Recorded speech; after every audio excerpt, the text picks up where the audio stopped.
जोहार साथियों, जय झारखंड, जोहार झारखंड। आज मैं आपके सामने एक सच्चाई को रखने आई हूँ जिसको सत्ताधारियों ने कई दिनों से दबाने की कोशिश कर रहे हैं। इचागढ़ में तरुण महतो जो जेल कैंप के केंद्रीय उपाध्यक्ष हैं और इचागढ़ विधानसभा के 2024 के पूर्व प्रत्याशी जो इचागढ़ विधानसभा से 41,138 वोट पाकर के वहाँ के जन समर्थन उनको मिली है।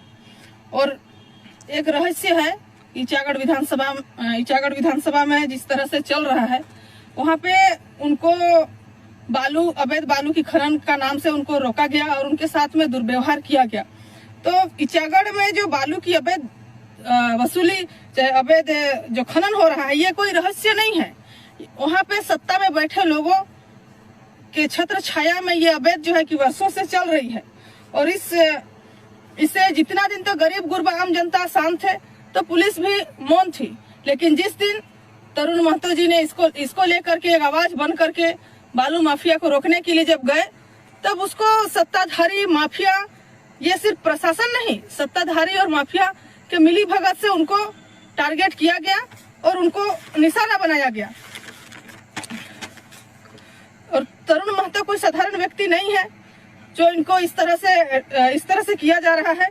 हम स्पष्ट आपको बताना चाहते हैं कि वहाँ पे उसको सूचना मिला था कि इस तरह अवैध बालू जो होती है इसको रोकने को लेकर के, लेकिन इसी समय वहाँ के प्रशासन जा करके उनको रोकने का काम करते हैं। तो एक बात है भाई कि क्या ये हम पूछना चाहते हैं, जो प्रशासन माफिया और सत्ताधारी, इन सभी के मिली भगत से वहाँ पे अवैध बालू की खनन हो रही है। जिस समय हमारे तरुण महतो जी वहाँ के थाना प्रभारी, इचागढ़ विधानसभा के थाना प्रभारी के अनुसार तरुण महतो जी जो है कि बालू का वसूली करने गए थे, तो ये भी उनको स्पष्ट करने की जरूरत है। आपने तो सिर्फ तरुण महतो का बोलेरो और स्कॉर्पियो का कांच को तोड़ फोड़ करके उनको जब्त किया। क्या आपके पास जो अवैध लदी गाड़ियां थी, हाइवा, टर्बो, ये सबको क्या आपने पकड़ा?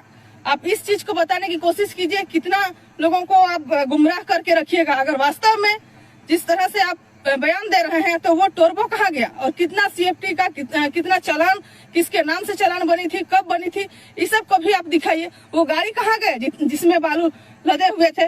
आपको ज्ञात होगा 6-7 महीना पूर्व सरायकेला के उपायुक्त महोदय के द्वारा एक आदेश जारी किया गया था, जिसमें ये आदेश था कि एक मजिस्ट्रेट नियुक्त किया जाए जो बालू को संरक्षण देंगे, जो अवैध बालू को रोकेंगे। लेकिन वो मजिस्ट्रेट कहाँ गए कि कागज में ही वो बालू खनन रुक गया, या तो फिर सारे काम कागजों में ही हो गया। तो ये सब जो है कि जानने की जरूरत है।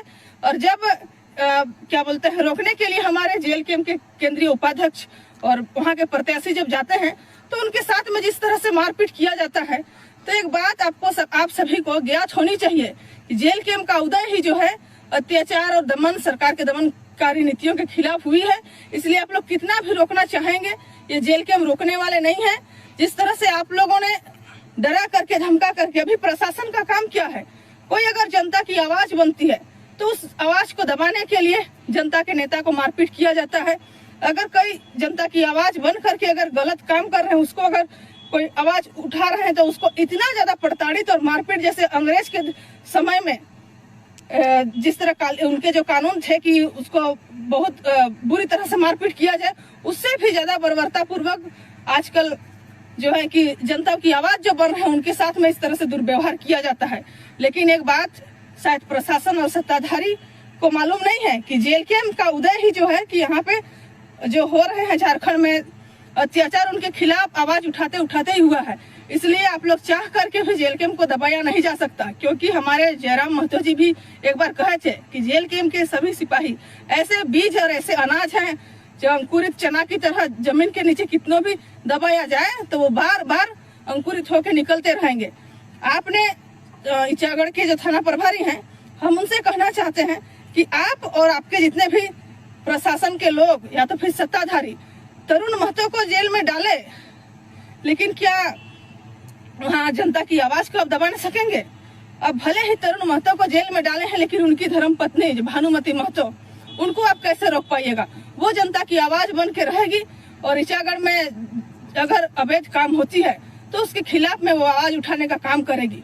इसलिए सरकार को हम बताना चाहते हैं कि हमारे लोगों को कितनों भी आप लोग टारगेट कीजिएगा, फिर भी से सरकार अगर गलत करती है, चाहे अगर अवैध खनन होता है, तो इसके खिलाफ में हम लोग आवाज उठाएंगे। चाहे आप कितनों भी मारने पीटने का प्रयास कीजिए, ये कभी रुकने वाली नहीं है। और उसी प्रकार इचागढ़ में तरुण महतो की जगह उनकी धर्मपत्नी भानुमति महतो जी अभी जनता की आवाज बन के रहेंगी और आपके खिलाफ में, चाहे तो अगर वहाँ पे कुछ गलत होता है तो उसके खिलाफ में वो हमेशा आवाज उठाते रहेगी। धन्यवाद।